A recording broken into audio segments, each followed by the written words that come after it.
Hansel and Gretel. Illustrated by Paul O. Zielinski. Retold by Rika Lesser. At the edge of a great forest, there once lived a poor woodcutter. He could scarcely manage to feed his wife and his 2 children, Hansel and Gretel. And this made him miserable. The day came when there was nothing left to eat in their house but 1 loaf of bread, and he grew terribly anxious. His wife said to him that evening as they lay in bed, "Listen, husband, there is something you must do if we are not all to starve. Early in the morning, take the 2 children, give them what little bread we have, and lead them into the forest. Build a fire for them, and while it is burning, go away and leave them there alone."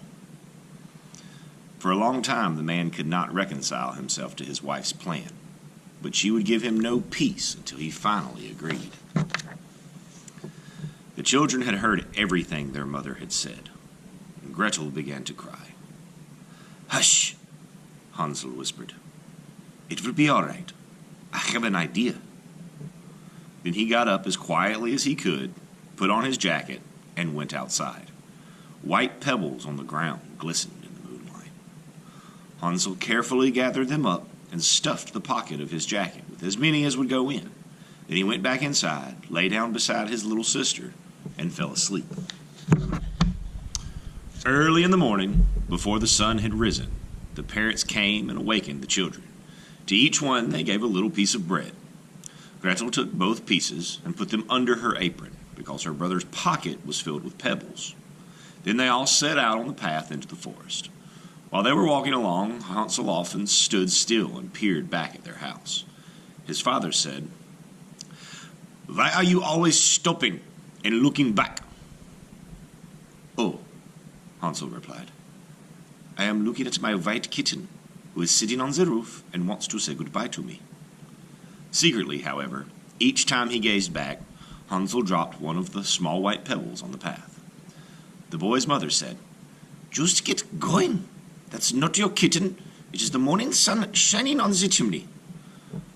But Hansel kept gazing back, and each time he did, he let another stone fall. And so they went on walking a long time, until they were in the midst of the great forest. There they stopped and gathered firewood. Their father lit a huge fire, and when it was burning brightly, their mother said, "Rest a while, children. Your father and I are going to off to cut wood. Wait here by the fire until we come back." The children sat by the fire and ate their bread. They waited until nightfall, but their parents did not return. When it grew very dark, Gretel began to cry, but Hansel said to her, "Wait just a little longer until the moon is up." And when the moon was up, the white pebbles gleamed in the moonlight and showed them the way.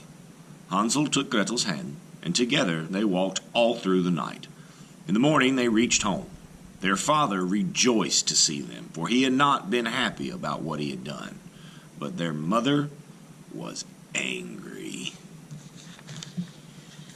Not long after, again, there was almost nothing to eat in the house.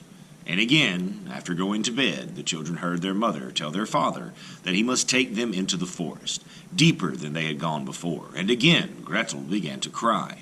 And again, Hansel got up very quietly to go out and gather pebbles.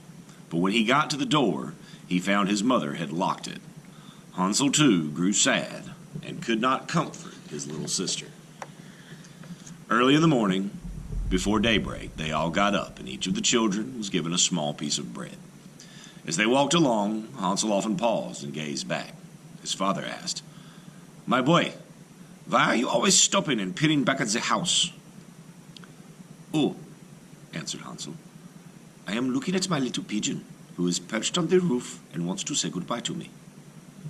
Secretly, however, he had crumbled up his bit of bread, and each time he turned around, he would drop a crumb on the path. His mother said, "Just keep going. That's not your little pigeon. It's the morning sun striking the chimney." But Hansel kept glancing back, and each time he did, he dropped another crumb.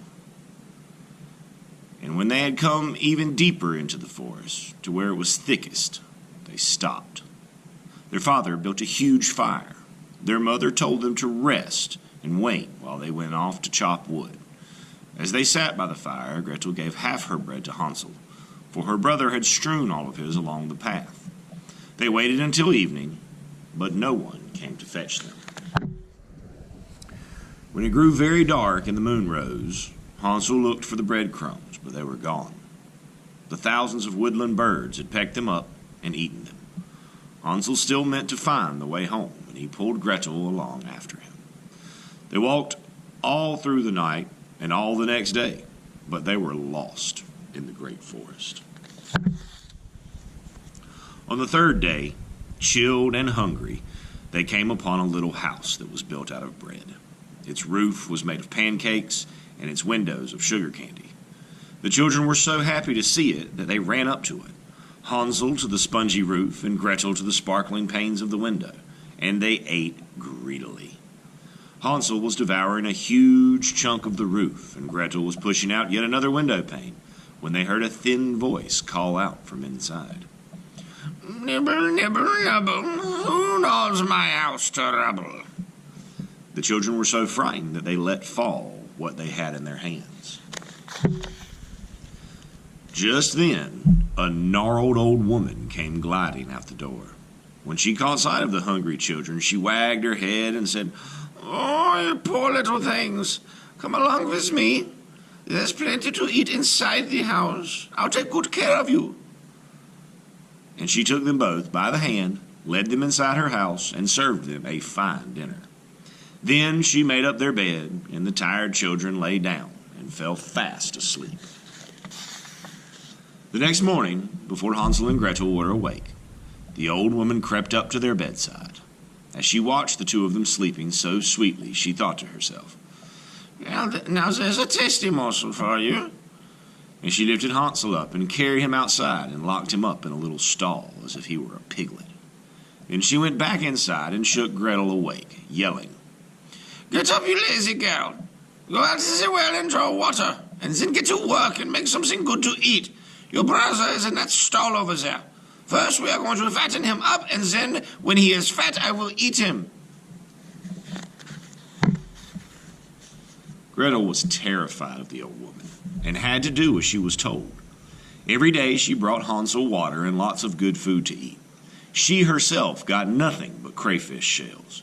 And each day the old woman went to Hansel's stall and told him to stick out one of his fingers so she could feel if he were growing plump. And each day Hansel held out a bone instead of a finger. One evening, after 4 weeks had gone by and it still seemed that Hansel was growing no fatter, the old woman said to Gretel, "Now be quick about it. Go out and fetch water and fill the cauldron. Tomorrow morning, whether your little brother is fat, I am going to slaughter and boil him. While you are getting the water, I will be kneading the dough. We'll bake bread while he's cooking." Early in the morning, when Gretel got up to light a fire under the cauldron full of water, the bread was already in the oven, and the old woman called out to Gretel, "Come over here, right now. It smells as if the bread will soon be done. My eyes are weak. I want you to look and see if the bread is turning a golden brown. If you can't see in far enough, then get on this board and I'll push you in. There's plenty of room in the oven. Once you're inside, you can take a good look." Now the old woman really meant to leave Gretel in the oven to roast, but Gretel could tell what the woman had in mind and said to her, "I'm not quite sure how to go about it. Could you show me? If you could get on the board, I'll push you in." And the little old woman sat on the board, and Gretel pushed her into the oven as far as she could. Then she slammed the door and fastened its iron bolt. Inside the oven, the old witch screamed and howled, and while Gretel was running away, the old witch burned to ashes. Gretel ran directly to Hansel's stall and let him out. She told him what she had done, and the happy children hugged and kissed one another. One last time they went back inside the witch's house. Everywhere they looked were precious gems and sparkling jewels. They took all they could carry with them and set off for home. They walked and walked, and at last the woods began to look familiar. When they arrived home, their father wept with joy to see them. Their mother had died, he told them. Every day that they were gone had been filled with sadness. Now they emptied their pockets of the glittering jewels, and the woodcutter and his children lived happily and prospered to the end of their days.